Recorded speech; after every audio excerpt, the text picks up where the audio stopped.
Finding God in the ordinary. Sometimes we think we will find God in the big moments, in miracles, in mountaintop experiences, in the moments that feel larger than life.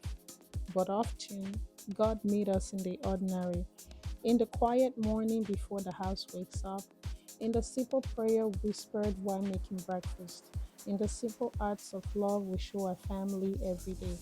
That's why the scriptures remind us in Psalm 118, verse 24, "This is the day the Lord has made. Let us rejoice and be glad in it." Not just the extraordinary days, not just the easy days, but this day, the normal, everyday moments of life. Even Jesus spent most of his life in ordinary places, walking dusty roads, sitting at the table, speaking with people in the middle of their daily routine. And the Bible encourages us in Colossians 3, verse 23, "Whatever you do, walk at it with all your heart as working for the Lord." Whatever you do, folding laundry, driving your kids to school, showing kindness to someone who needs it.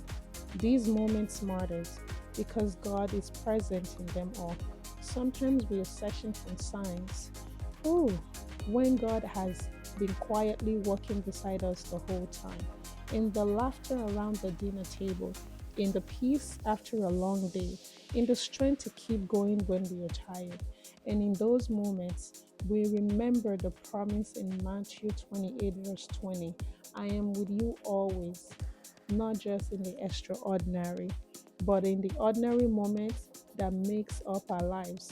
Because when we show down and pay attention, we realize God has been there all along, in the quiet, in the routine, in the simple beauty of every day. And here is my prayer for everyone out there. Father God, help us slow down and recognize your presence in our everyday lives. Open our eyes to see you in the simple moments, the routines, the quiet space. Teach us to be grateful for today and to trust that you are walking with us in every step. Let our hearts remain close to you, even in the ordinary. In Jesus' name, amen. If you needed this today, please save it or share it with someone who does. Thank you.